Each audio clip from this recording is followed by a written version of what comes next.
आप कहते हैं कि 500 की एसआईपी से करोड़पति बन सकते हैं, लेकिन रिपोर्ट के हिसाब से पिछले 10 साल में जो इक्विटी के जो लार्ज कैप फंड्स हैं 74% फेल कर गए अपने बेंचमार्क को बीट करने में। लेकिन डेटा कुछ और कह रहा है और आप कुछ और कह रहे हो। मार्केट से ज्यादा अनसर्टेनिटी आपके वायरल वीडियोस में है। कभी आप वायरल वीडियो में कुछ कह रहे थे, कभी कुछ कह रहे थे। कैंडल वाली कैंडी जो आप आकर के वायरल वीडियो में बता जाते हो वो कितनी काम आती है। एक इंटरेस्टिंग डेटा आपने दिया कि 1976 में 1000 रुपए विप्रो के शेयर में डाल दिए होते, आज 1200 करोड़ रुपए हो जाते। गोल्ड आज ऑल टाइम हाई पर है। गोल्ड में लोग इन्वेस्टमेंट भी खूब कर रहे हैं। आप कहते हैं इन्वेस्टर की असली चांदी सोने में नहीं है, असली चांदी चांदी में इन्वेस्ट करके बनेगी। आप ऐसा क्यों कहते हैं?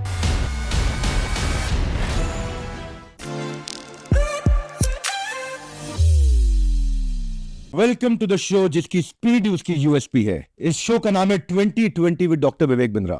20 क्वेश्चन 20 मिनट और जवाब देने का टाइम है सिर्फ 1 मिनट। एक सवाल 1 मिनट यानी कि 60 सेकंड के अंदर जवाब दो, सीधा सिक्सर मारो और गेम सेट। मेरे बाउंसर्स और आपके आंसर्स। वैसे तो इस शो पर हम अलग अलग जॉनरे के अलग अलग सेलिब्रिटी से मिलते रहेंगे, हर बार मिलेंगे, अलग अलग टॉपिक्स पर बात करेंगे। पर आज की शुरुआत करेंगे फाइनेंस की, ट्रेडिंग की, शेयर मार्केट की, स्टॉक मार्केट की।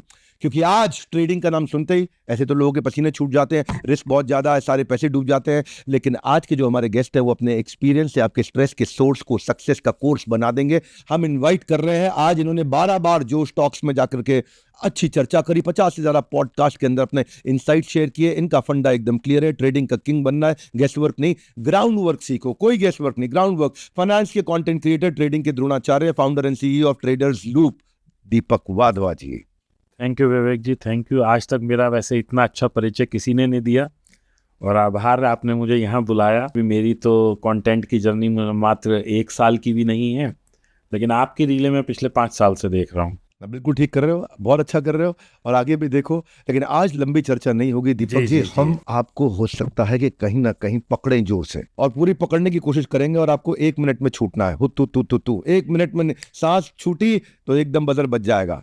पहला सवाल, आप कहते हैं कि 500 की एसआईपी से करोड़पति बन सकते हैं। मैंने आपकी किसी टीम ने वीडियो में दिखाया, मेरे को मत देखा। कोई एक बच्चा है जो आज कॉलेज से निकला है, 20 साल का है और उसने अपनी पॉकेट मनी ही जोड़नी शुरू कर दी और वो बस 500 ही जोड़ता चला गया और 40 साल यानी कि जब तक वो 60 साल का होगा, by the time he is getting retire, तो उसे उस टाइम में रुपए मिलेंगे 1,60,00,000 रुपए। लेकिन रिपोर्ट के हिसाब से पिछले 10 साल में जो इक्विटी के जो लार्ज कैप फंड्स हैं 74% फेल कर गए अपने बेंचमार्क को बीट करने में। दीपक जी, मिड और स्मॉल कैप फंड्स जो है 88% अंडर परफॉर्म किए। ईएलएसएस ने भी 84% फेल बिहाइंड, लैग बिहाइंड कर गए। तो भाई मेरा सवाल यह है कि डेटा कुछ और कह रहा है और आप कुछ और कह रहे हो।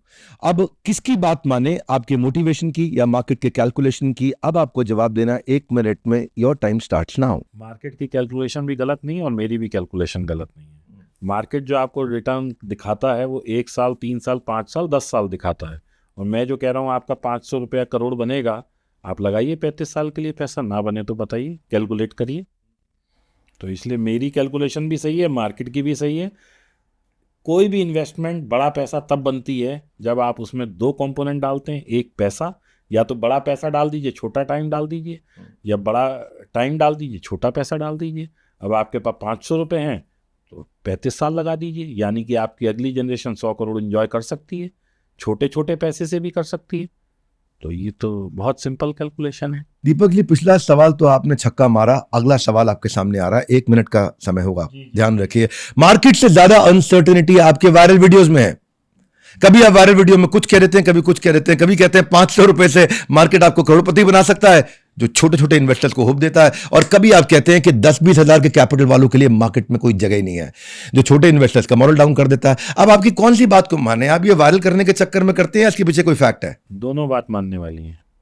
जब मैं कहता हूँ 5,000 रुपये लगाइए, मैं कहता हूँ कि आप सिप के थ्रू मार्केट में आइए।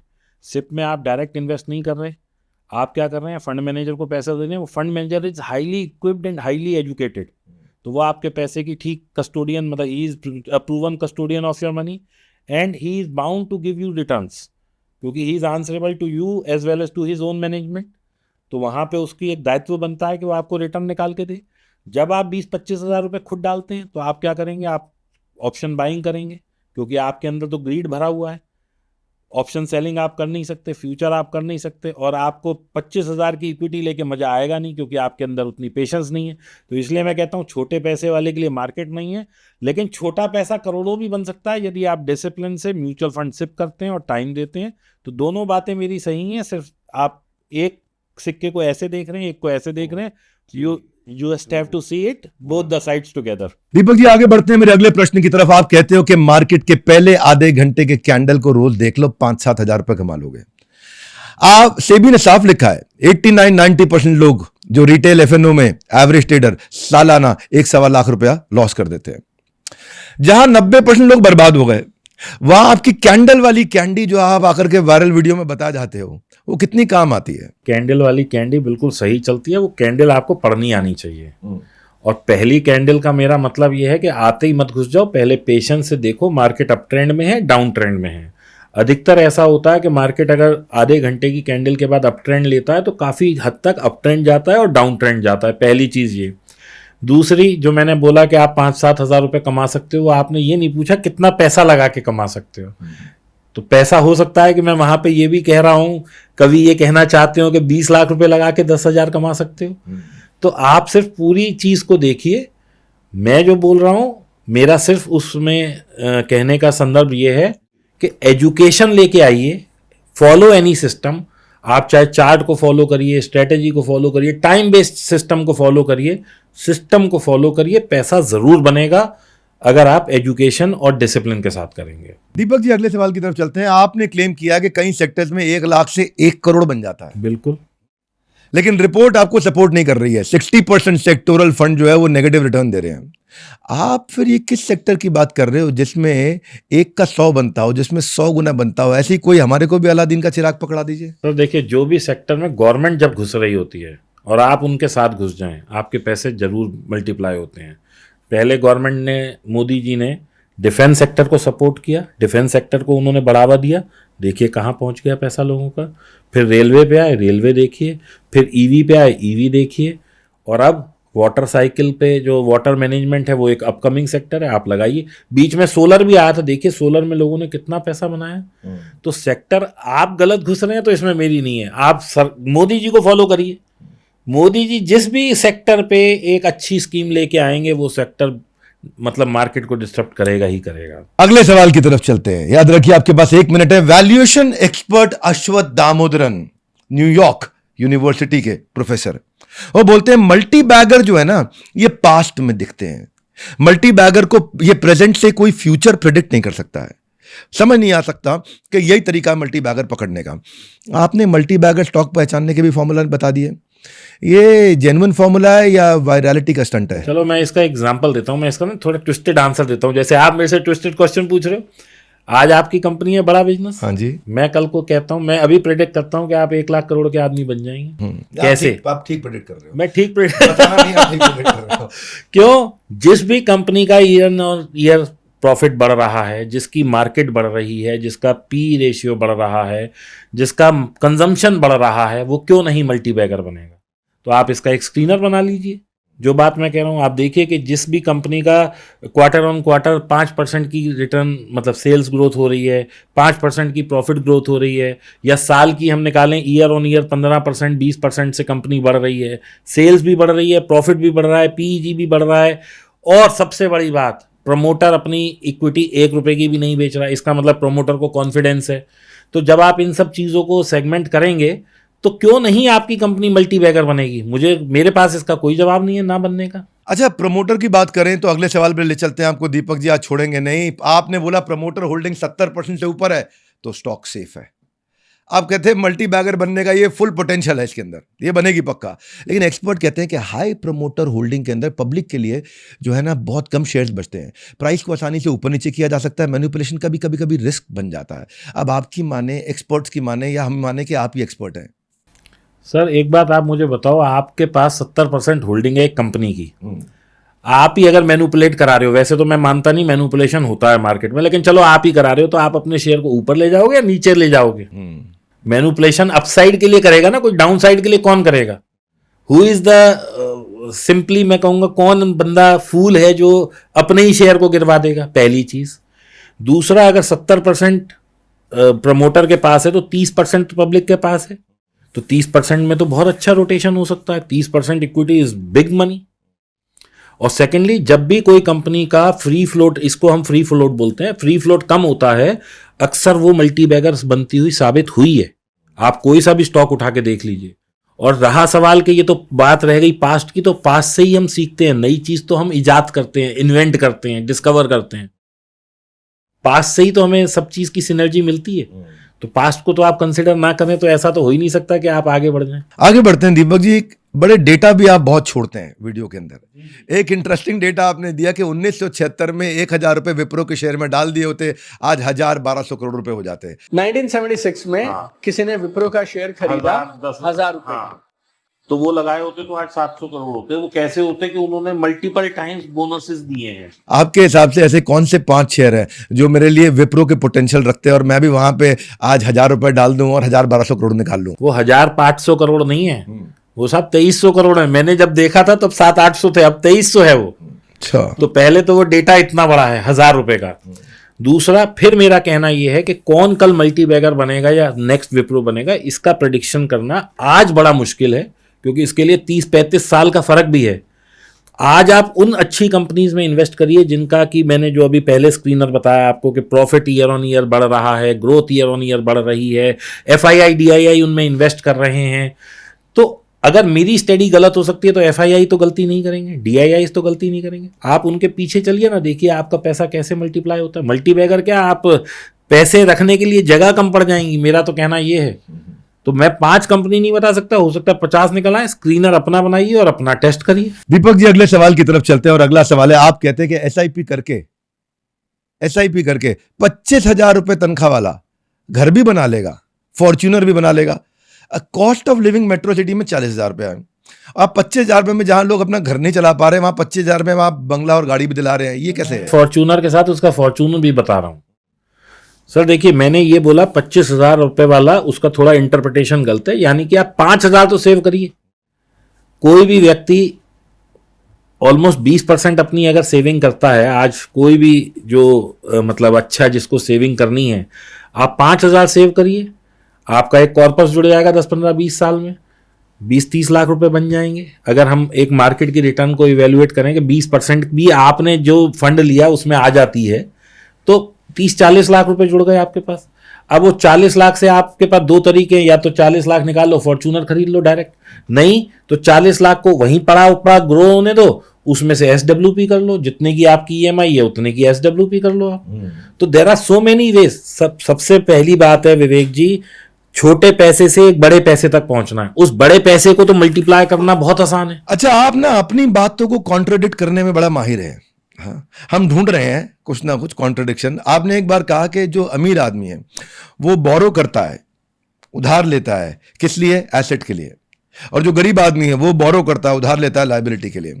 और फिर आप लोगों को लायबिलिटी बढ़ाने के लिए फॉर्च्यूनर और घर, उसकी एडवाइस भी करते हैं, उसको प्रमोट भी करते हैं। ये प्रमोशन आप इसलिए करते हैं कि आपका वीडियो वायरल हो जाए? नहीं जी, बिल्कुल नहीं। मैं ये कहता हूं कि बड़े आदमी जब लोन लेते हैं तो वो क्या करते हैं, they work only for expansion. और मैं ये कहता हूं कि छोटा आदमी जो है, या जो सैलरीड है, छोटा आदमी गलत वर्ड हो गया, मैं माफी चाहता हूं, जो व्यक्ति नौकरी कर रहा है उसको लोन नहीं लेना चाहिए, मैं ये कह रहा हूं। और लायबिलिटीज के लिए तो लोन बिल्कुल नहीं लेना चाहिए। आप जब कार खरीद रहे थे, you are over heading a liability on your head. जबकि आज कोई भी कंपनी, मैं मान लीजिए रिलायंस का ही उदाहरण दूं, उन्होंने 4 लाख करोड़ का लोन लिया, सब जियो खड़ा कर दिया, इतना बड़ा एम्पायर। और उससे आज वो कितने सालों तक कमाएंगे? उन्होंने वो कर्जा उतार भी दिया, डेट फ्री हो गई थी ना एक बीच में रिलायंस। तो कहने का मतलब क्या है, बड़े लोग जब लेते हैं कर्जा, वो एक्सपेंशन की तरफ लेते हैं। जो सैलरीड क्लास होते हैं या छोटा व्यापारी होता है, जब वो लोन लेता है वो अपने सिर पे लायबिलिटीज लेता है। बिजनेस के लिए आप लोन ले रहे हैं, वंडरफुल थिंग। लेकिन लग्जरी के लिए लोन ले रहे हैं, सिर्फ अपने मौज मस्ती के लिए लोन ले रहे हैं, that is not a wonderful. Times up. Thank you very much. सवाल चेंज करने जा रहा हूं दीपक जी। गोल्ड आज ऑल टाइम हाई पर है। गोल्ड में लोग इन्वेस्टमेंट भी खूब कर रहे हैं, अलग अलग प्रकार की इन्वेस्टमेंट हैं गोल्ड में भी। आप कहते हैं इन्वेस्टर की असली चांदी सोने में नहीं है, असली चांदी चांदी में इन्वेस्ट करके बनेगी। आप ऐसा क्यों कहते हैं? देखिए, गोल्ड सिल्वर रेशियो होता है, इस वक्त गोल्ड सिल्वर रेशियो काफ़ी डिस्टर्ब है, तो चांदी में बढ़ने के ज़्यादा स्कोप है बजाय गोल्ड के। और दूसरा विवेक जी, एक चीज़ तो मैं हमेशा कहना चाहता हूँ, गोल्ड हमेशा महंगा है और वो महंगा ही रहने वाला है, क्योंकि सोने की कीमत कभी कम नहीं होती। जब मेरी शादी हुई थी तो 4,000 रुपये गोल्ड था, तब भी महंगा था। फिर 16 हुआ तब भी महंगा था, 50 में भी महंगा था, 60 में भी। आप मुझे बताओ गोल्ड में कब आपको किसी ने कहा हो कि गोल्ड सस्ता है? गोल्ड तो महंगा ही है, क्योंकि अच्छी चीज़ें हमेशा प्रीमियम पे मिलती हैं। और चांदी में चांदी इसलिए है क्योंकि गोल्ड सिल्वर का जो रेशियो है वो इस वक्त सिल्वर को ज़्यादा फेवर कर रहा है बजाय इसके, क्योंकि गोल्ड ऑलरेडी बहुत बढ़ चुका है और कई सालों से ये रेशियो जो है आपस में अलाइन होने आता है। तो और सेकेंडली, जैसे पहले 24 कैरेट गहने थे, फिर 22 कैरेट हुए, फिर 16 हो गए, अब सरकार ने 9 को भी स्वीकृति दे दी है। तो अब थोड़े दिन बाद क्या होगा कि लोग चांदी के गहने पहनने लगेंगे, क्योंकि गोल्ड तो हमारी रीच से ही बाहर जा रहा है आम आदमी की, तो इसलिए चांदी में चांदी होएगी। अच्छा, एक बात और है, जैसे शेयर मार्केट में ग्लोबली थोड़ा क्राइसिस देखा जा रहा है, खासतौर से ट्रंप के आने के बाद काफ़ी उतार चढ़ाव हुए। कुछ एक्सपर्ट कहते हैं क्राइसिस में गोल्ड अभी भागेगा, कुछ कहते हैं मार्केट ठीक होते ही गोल्ड पर होल्ड लग जाएगा। आपके हिसाब से भी एक रेशियो है सिल्वर टू गोल्ड का, पर ये गोल्ड पे होल्ड कब लगेगा? आपके हिसाब से गोल्ड का फ्यूचर कैसे रहने वाला है? गोल्ड सिल्वर रेशियो को छोड़ दीजिए, मैं एक कैलकुलेशन देके जाता हूँ आपको, आप उसको फॉलो करिए, गोल्ड आप कभी हारेंगे ही नहीं। अच्छा। आज आपने 1 लाख रुपए तोले का गोल्ड लिया, मैं एक एग्जांपल दे रहा हूँ, आपने उसे मॉर्टगेज कर दिया किसी भी बैंक में, कहीं भी, मुथूट गोल्ड, ये गोल्ड, कई सारे गोल्ड फाइनेंस कंपनीज हैं, उन्होंने आपका 80% 90% फंडिंग कर दी इस एंटीसिपेशन में कि गोल्ड कभी भी इतना नहीं गिरेगा। अगर गोल्ड आपने 1 लाख का लिया, 80,000 उसने आपको दे दिए और गोल्ड की वैल्यू 70 रह गई, आप छुड़ाने जाओगे? कभी नहीं जाओगे ना। तो वो आपके गोल्ड को बढ़ाएगा, आपको बढ़ाने की जरूरत ही नहीं है, क्योंकि वो मॉर्टगेज वैल्यू इतनी बड़ी है। कोई एक आदमी एक ही तोला थोड़ी रख रहा है, कई हजारों टन गोल्ड मॉर्टगेज है। तो इसका मतलब ये गोल्ड का भाव गिरने नहीं देंगे, ये लोग नहीं गिरने देंगे ना। और ये वर्ल्ड वाइड है सिनारियो, कोई हमारे केवल इंडिया में नहीं है। तो this is one principal reason कि गोल्ड कभी भी गोल्ड पे होल्ड नहीं लगेगा। और आप कभी भी मेरे को एक बार दिखा दीजिए कि गोल्ड अपने हाई से कभी भी इंडिया में 30% से ज्यादा फॉल हुआ, कभी हुआ ही नहीं। देखिए आप करके। आपकी एक फिलॉसफी मैंने सुनी है, if I won't buy 10 of it I won't buy even 1। अगर मैं 10 शेयर नहीं खरीद सकता, एक भी नहीं खरीदूंगा। ठीक मतलब है? बिल्कुल ठीक है जी। इसके पीछे की फिलॉसफी समझना चाहता हूं कि ये कोई सॉलिड प्रिंसिपल है या वायरल रील की कोई एक पंच लाइन मार के आते हैं? वायरलिटी के लिए कुछ करता ही नहीं हूं, मैं बोलता हूं और वो वायरल हो जाती है। देखिए, आपने मान लीजिए एक शेयर खरीदा, मैं उदाहरण के साथ ही बता देता हूं, वैसे तो मैं शेयर के नाम नहीं लेता, लेकिन मैं चलिए आज ले लेता हूं। हमने एक शेयर खरीदा, वो जेट एयरवेज था, मैंने अपनी सारी पूंजी उसमें लगा दी, जेट एयरवेज आज बंद हो गई, मेरा पैसा जीरो। अब हम बात करें, मे बी वो येस बैंक भी हो सकता था, 600 वाला 400, 400 वाला 200, 200 वाला 6, कहाँ तक मैं संभालूंगा। लेकिन अगर यही मैंने 10 शेयर में 10% अपनी पूंजी लगाई होती और 2 जीरो भी हो जाते, तो बाकी सब अगर 20% भी बढ़ते, तो मेरा तो इक्वेशन बराबर हो जाता ना। तो ये तो अंग्रेजों की भी कहावत है, बस मैंने उसे हिंदी का रूप दे दिया, या मैंने उसको थोड़ा ट्विस्ट करके बोल दिया, never put all your eggs in one basket. तो बस ये बास्केट आपको बड़ी रखनी है अपनी, और आपको एक स्टॉक में पैसा नहीं लगाना, पोर्टफोलियो बनाना है। पोर्टफोलियो बनाइए, देखिए कभी जीरो नहीं होगा आपका पैसा, क्योंकि 10 की 10 कंपनी थोड़ी जीरो हो जाएंगी। कई बार क्या इन्वेस्टर ना डर के, घबराहट में अच्छा शेयर बेच देते हैं और ग्रीड में आकर के खराब शेयर खरीद लेते हैं। आप जब इन्वेस्टमेंट करते हैं तो ये फियर का और ग्रीड का कोई बैलेंस का कोई फॉर्मूला रखते हैं अपने पास? हाँ जी, बिल्कुल। देखिए क्या होता है, ये एक ह्यूमन साइकोलॉजी है कि आपने 100 रुपये कमाए, आपके पेट में ऐसे ऐसे होने लगेगा कि कहीं 100 ख़त्म ना हो जाए, 180 ना रह जाए, 160 ना रह जाए, और आपका 100 रुपये का लॉस होगा, आप होप में बैठोगे कि ये तो अभी बढ़ जाएगा। तो आदमी जो है यहाँ हमेशा जो है नेगेटिव साइकोलॉजी में चलता है स्टॉक मार्केट में। वो प्यार करता है लॉसेस से और नफरत करता है प्रॉफिट से। होना क्या चाहिए इसका विपरीत, यानी कि उल्टा। तो बेटर है कि आप कोई भी चार्ट को फॉलो कर लें, आप चार्ट पे देखते रहें, जब तक वो ऊपर राइड कर रहा है आप राइड करिए। जिस दिन आपको चार्ट अलर्ट दे कि भैया बस अब निकल जाओ, तब निकल जाइए, तो आप बहुत अच्छा पैसा बना लेंगे। आप कभी भी कोई शेयर ऐसा नहीं होगा कि चल रहा है चल रहा है चल रहा है और एकदम गिर जाए, उसके पीछे कोई ना कोई रीज़न होगा, और रीज़न सबसे पहले हमें चार्ट पे दिखाई देता है। आप 20 EMA लगा लीजिए, आप 50 EMA लगा लीजिए, आप 100 EMA, जो लोग चार्ट को देखना जानते हैं वो समझ जाएंगे। तो आप कोई भी एक सिस्टम फॉलो करिए and you will make money. Deepak ji, आगे बढ़ते हैं। हमारी जो कंपनी है बड़ा बिजनेस, इस समय हम बहुत तेज़ ग्रो कर रहे हैं। हमारी अपनी 20 कंपनीज़ हैं, 21 कंपनीज हैं जिनको हम बिल्ड कर रहे हैं, SME IPO तक लेके जा रहे हैं। हमारी एक फिलॉसफी है CGP, यानी कि कैश फ्लो ठीक होना चाहिए, ग्रोथ यानी कि रेवेन्यू बढ़ना चाहिए, पी प्रॉफिट यानी कि मार्जिन्स अच्छे क्लियरली दिखने चाहिए। इनमें से एक भी गड़बड़ है तो हमारे लिए कंपनी गड़बड़ है। लेकिन इन सबसे पहले हम देखते हैं फाउंडर कितना दमदार है। अगर फाउंडर दमदार है और सीजीपी ठीक है तो हम उस कंपनी के साथ आगे बढ़ते हैं। Cash rich, exponential revenue growth, increasing margin. आप ट्रेडिंग में कोई ऐसी फंडामेंटल फिलॉसफी देखते हैं या खाली चार्ट्स ही देखते हैं? देखिए, चार्ट जो होता है वो ये सब बताता है। आप कोई भी देख लीजिए, जब भी there is a change in the fundamentals, वो चार्ट पे पहले ही दिखने लगता है। क्योंकि जो चार्ट होता है वो क्या है, दैट इज ए मतलब reflection of performance, graphical demonstration of the performance. अच्छा, हमें कब न्यूज़ मिलती है? जब वो न्यूज़ में आ जाती है। लेकिन जो FII, DII, fund houses, mutual funds, इनको कब मिलती है? Because they are consistently tracking the growth of the company. मुझे तब मिलेगी जब वहाँ से अनाउंसमेंट होगी। लेकिन जो फंड हाउस उसमें 3%, 5% इक्विटी लेके बैठा है या 1% भी इक्विटी लेके बैठा है, he has access to all the datas. उसे दिख जाता है कि इस क्वार्टर में इस कंपनी की सेल कम हो रही है, तो वो पहले ही बेच लेता है। हमें कब पता लगता है? जब वो न्यूज़ क्वार्टरली आती है। So there is a difference between what is coming in and what is I am seeing. तो जब भी आपको कोई ऐसा लगे कि एक्सपोनेंशियली आपको ग्रोथ वाला स्टॉक चाहिए या कुछ भी चाहिए, आप देखिए फंड हाउस तो नहीं निकला उससे। अगर फंड हाउस निकला तो there is some problem in the stock. Deepak ji, मेरा भी एक प्रोग्राम है, इसको हम बोलते हैं लीडरशिप फनल प्रोग्राम। इस प्रोग्राम का नाम क्या है, थीम क्या है? Your journey from idea to IPO। आप आइडिया के साथ आते हो, 2, 4, 5, 10 करोड़ पे आते हो। हम आपको 1 साल हैंड होल्डिंग करते हैं, कोच देते हैं, फ्रेमवर्क देते हैं, एग्जीक्यूट कराते हैं। हर प्रकार के बिजनेस कंसल्टेंट इन हाउस है हमारे पास में, चाहे एक्सपोर्ट हो, चाहे डिस्ट्रीब्यूशन हो, चाहे FMCG के लिए चाहिए हो, चाहे हमारे को D2C के लिए चाहिए हो, चाहे कैपिटल रेस करना हो। हाँ, कोई भी एरिया, कोई भी फंक्शन, हमने हज़ारों बिजनेसेस को कैश ग्रोथ प्रॉफिट के ऊपर आगे बढ़ाया है। और ये इसमें स्ट्रैटेजी शीट, पर्सनल कोच हम देते हैं। तो मैं आपको भी इनवाइट करना चाहूँगा, आप भी आइएगा और सारे पार्टिसिपेंट्स को, कि 1 साल की हैंड होल्डिंग बिजनेस को नेक्स्ट स्टेज पे लेके जाने के लिए 2 करोड़, 5 करोड़, 10 करोड़, 20 करोड़, 50 करोड़, आप जिस स्टेज पे हैं वहाँ से आइए। हम आपको IPO के लिए रेडी करते हैं, आपको भी इन्वाइट करते हैं। ये मैंने बीच में अपने लीडरशिप फनल प्रोग्राम के बारे में मैं हर बार बताना चाहता हूँ लोगों को। मैं नहीं चाहता कि आप ये मौका मिस कर जाएं। आपके साथ अगले प्रश्न पे चलते हैं। दीपक जी, आप कहते हो कि मार्केट आपको राजा बना देगा, लेकिन पिछले 1 साल का डेटा अगर हम देखें तो मार्केट का एक बड़ा इंडिकेटर क्या है? निफ्टी 50 बड़ा इंडिकेटर मानते हैं। निफ्टी 50 ने, मतलब इसको तो FD ने भी बीट कर दिया। FD भी ज़्यादा अच्छा रिटर्न दे रहा था निफ्टी 50 के मुकाबले। तो ये आपकी थ्योरी को पूरी तरह फेल कर रहा है। आपके दिखाए सपने की हकीकत को मैं चाहता हूं कि जरा आप अपने शब्दों में समझाएं। सर, जब भी हम किसी रिटर्न की बात करते हैं ना, we don't check it for a period of से 6 months, 1 year। 1 year में तो FD ही होती है। आप 5 साल का रिटर्न देखिए, क्या बीट हुआ?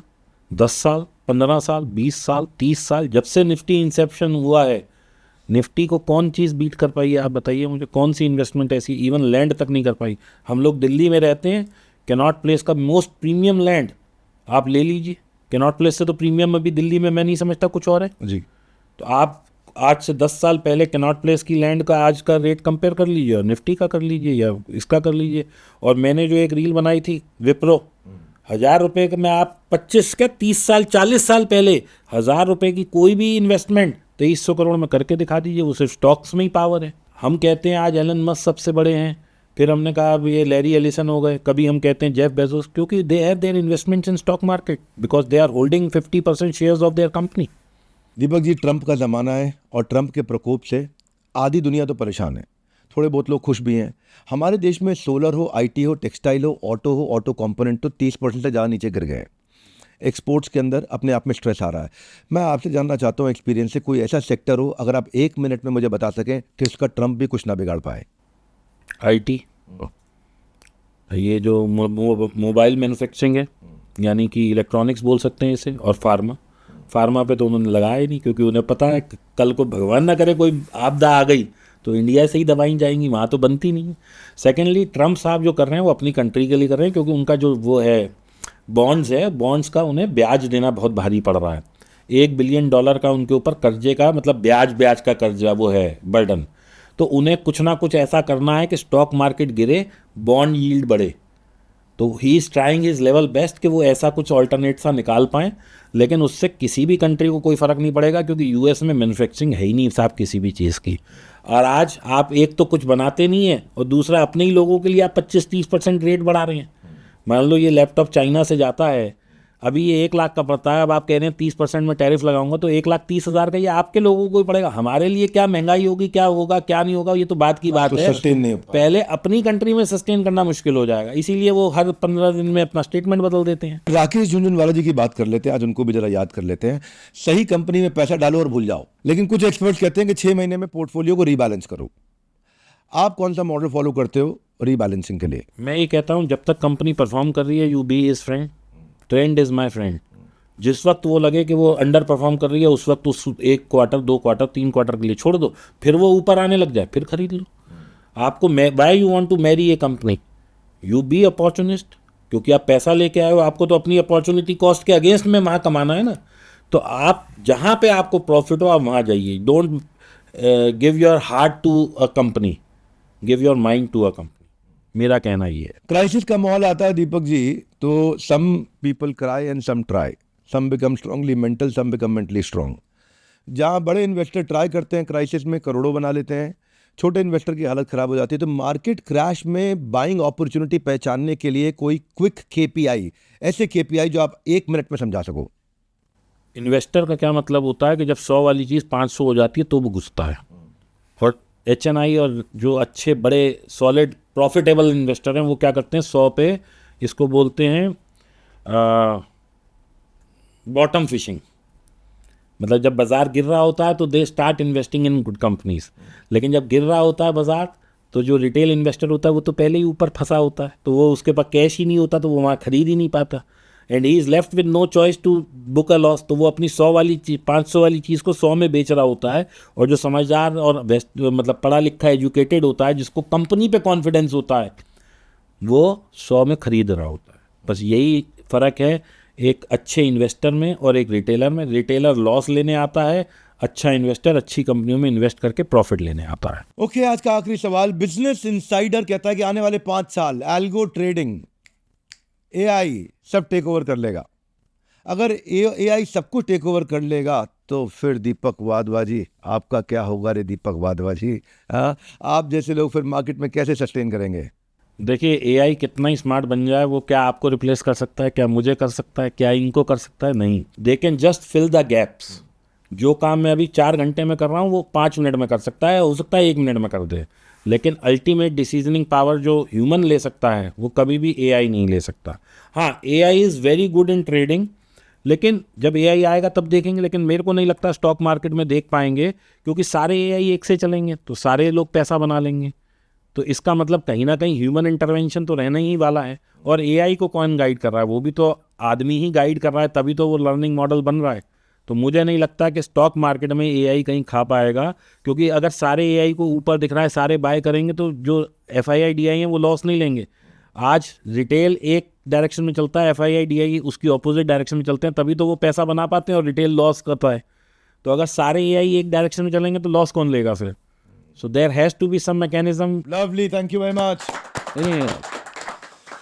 तो दीपक वाधवा जी, आपने जितनी डीप लर्निंग्स और इंसाइट्स दिए हैं उससे एक चीज़ तो बिल्कुल क्लियर हो गई कि मार्केट को समझना मुश्किल ही नहीं, बिल्कुल मुमकिन भी है। हाँ? और अगर एक बार आपने समझ लिया तो फिर आप ट्रेडिंग के डॉन भी बन सकते हैं। मैं ये कहना चाहता हूँ, बस इसके लिए चाहिए आपको एक करेक्ट मेथड, जिसकी बार बार उन्होंने बात करी, एक डिसिप्लिन माइंडसेट।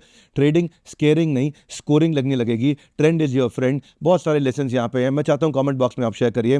ये 2020 की सीरीज़ को देखते रहिए। 20 मिनट में 20 सवाल। आप यहाँ आए, आपने हमारी ऑडियंस को आकर के ट्रेडिंग के ऊपर टिप्स दिए, उनको आपने कोच किया, इसके लिए आपका धन्यवाद। और आप सबका वर्ल्ड के नंबर 1 एंटरप्रेन्योरियल यूट्यूब चैनल को सब्सक्राइब करने और अब वापस आकर के लगातार मेरे बढ़ते हुए वीडियोस को देखने के लिए हृदय की गहराई से प्रेमपूर्वक बहुत बहुत धन्यवाद।